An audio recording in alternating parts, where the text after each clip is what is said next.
Hello everyone, welcome to today's video. Today we'll be talking about the state of Wisconsin. So a few days ago on Tuesday of this week, there were actually a handful of key elections that were occurring all around the country. And arguably I would say that, which is why we have on our screen the Wisconsin primary election for the Supreme Court of the state. This video is arguing that the state of Wisconsin was probably the biggest takeaway of the night, and as they probably held the most important election in my opinion of the night, and they'll probably have the most important election of the year for this year 2023. But on this day, last Tuesday, or well, the Tuesday that just passed, Wisconsin held a primary election for the state Supreme Court, because the current Chief Justice of the court is retiring, and that current Supreme Court justice in the state is a conservative-leaning justice, and the current composition of that court is 4-3 in favor of the conservatives, and the Chief Justice retiring basically means that the majority is thrown up in the air, and it could go to either side through this election, of course. And through this conservative majority, some things to point out about what they were able to accomplish throughout their time. They were able to keep in place restrictions to abortion access in the state by upholding bans to abortion access in the state passed by the state legislature, which is also Republican controlled. Although they have a Democratic governor in Tony Evers, he has little power to actually stop the Republican legislature from passing bills or reenacting laws from before of banning abortion access in the state. But that's the current situation. This 4-3 conservative Supreme Court in the state of Wisconsin was able to uphold those laws. Gerrymanders that were also delivered by the Republican majorities in the state have also been upheld, and Wisconsin's gerrymandered congressional districts have also been upheld by the state Supreme Court. And when I say congressional districts, I mean on the federal level, the districts that directly impact the U.S. House of Representatives, and the current composition of the state of Wisconsin, as they have 8 congressional seats, given that they have 10 electoral votes. It's 6 Republicans to 2 Democrats in a 50-50 state, which is a gerrymander, of course. That lean is unfair to the Democratic Party in this case. But even the state's 10 electoral votes in 2024 will also be thrown up in the air, and it could all depend on this one election here, the state Supreme Court election. If it were to go to a conservative, who's to say that they would feel inclined to give the state's electoral votes to the Democrat if a Democrat were to win here, but vice versa, right? Vice versa. If a liberal candidate wins and we have a 4-3 split in favor of a liberal majority, who's to say that the 10 electoral votes would go to a Republican candidate if they don't feel it necessary to deliver those 10 electoral votes in favor of that candidate? It goes both ways, but that's the argument I'm making here. Which is why I'm also saying here that which is why I'm also saying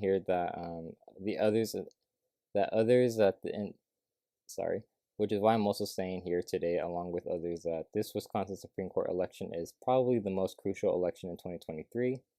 I've already established that, but wanted to really hammer down the details as to why I feel that this is the case. Although there were other elections, like Virginia's 4th congressional district was held on the night, not nearly as important as this race. I think this race is a bit more crucial for both parties, and yeah, it really depends. It really hangs in the balance for both parties to gain this majority, and on the state Supreme Court, it will have national implications, state implications, and local implications for both parties, depending on who wins. And like established before, Wisconsin is a 50-50 state. It could go in either direction. It's a pure toss-up of a state. A very purple state doesn't inherently have a lean to it, I would say. Um, pres- Former President Trump won the state back in 2016 by less than 1 percentage point, and in 2020, current President Biden, won the state by also under 1 percentage point, both barely winning the state in their respective elections. But looking at these primary results down here, it's actually kind of surprising, I would say, and Republicans should kind of be worried about these results. It's actually Democrats who can actually take a sigh of relief once actually analyzing these results, and let me explain that for a sec. That's because the liberal candidates overperformed here, and they actually received a combined vote share of 54% compared to 46% for the conservative candidates. And just to make it clear, the liberal candidates in this race are Everett Mitchell, who got 7.5% of the vote, and Janet, I'm not even going to try to pronounce that. I don't want to get her last name wrong, but she got 46.5% of the vote in this primary, which is more, as 54% compared to both conservative candidates, who are Jennifer Doro, who received 21.8%, and Daniel Kelly, who received 24.2%. Both candidates received about 46%, respectively, but they underperformed the liberal candidates in this election. And just to make it clear, this vote difference between the vote share was a 75,000 votes more for the liberal candidates compared to the conservative candidates combined, which is a big deficit in a state like Wisconsin, which is, again, a 50-50 state, goes either way. But of course, this is just a primary, and it's not really the official election. This is just deciding who's going to run in the general election in April. I believe it's April 4th. The top two finishers that are highlighted here, Daniel Kelly and Janet, again, I don't want to mispronounce her name, but these two top finishers are going to go to the general election on April 4th, I believe, which is really not too far away, as we're about to head into March pretty soon. February is about to end here, and that'll just be really a month away from now. But this should be sounding alarms for the Republican Party, because they don't have much time to convince certain voters to vote for the conservative candidates. Like I said, there's only like about a month and a bit of time for the general election to occur, and they don't really have much time to convince those like middle ground voters, or those voters that voted for the liberal candidates, to sway their way and vote for Daniel Kelly in this case, the conservative candidate for Supreme Court justice in the state. And let's say that this seat does flip. It's currently held by a conservative chief justice, and let's say it does flip to a liberal candidate. Well, what could we expect to happen? For starters, abortion access will probably be restored in the state, to a certain degree, of course. Let's say that abortion ban that's currently in the state will probably be overturned by this 4-3 liberal majority. And gerrymanders like this one, yeah, just look at this gerrymander. It's a 50-50 state, but this map clearly shows that it's not a 50-50 state. This is because of gerrymandering. One party was able to draw the lines in their party's favor. But we can expect gerrymanders like this one, which is a state assembly gerrymander, to be stricken down by this 4-3 liberal majority.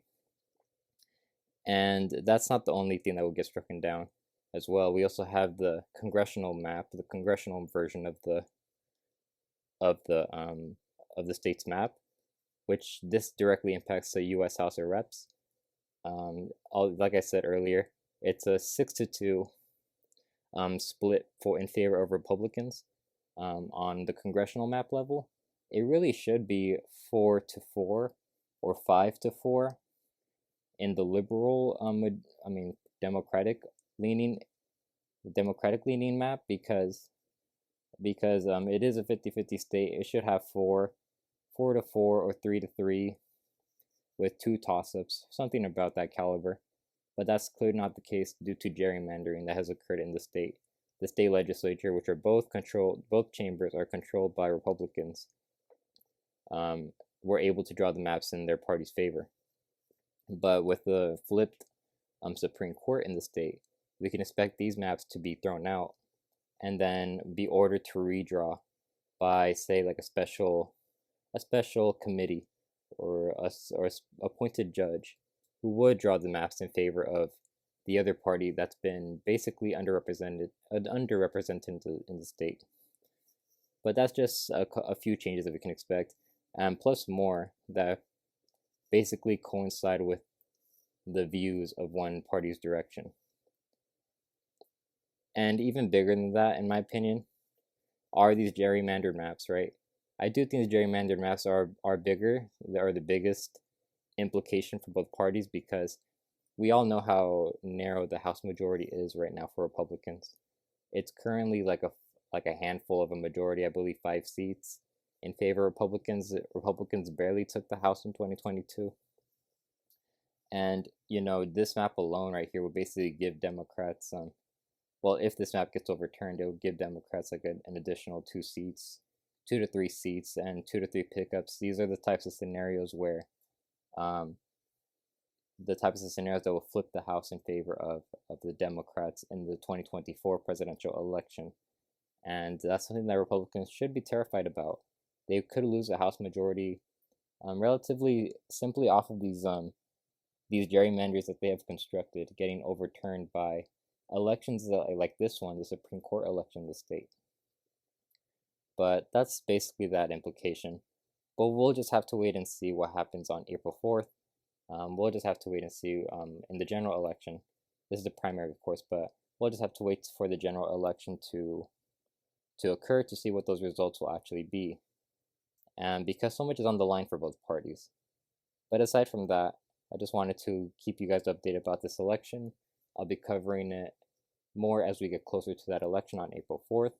And I will probably post the results on election night when that occurs as well. But thank you all so much for watching this video. If you enjoyed the content, then please like and subscribe and leave suggestions in the comments. Talk to you very soon, everyone. Take care.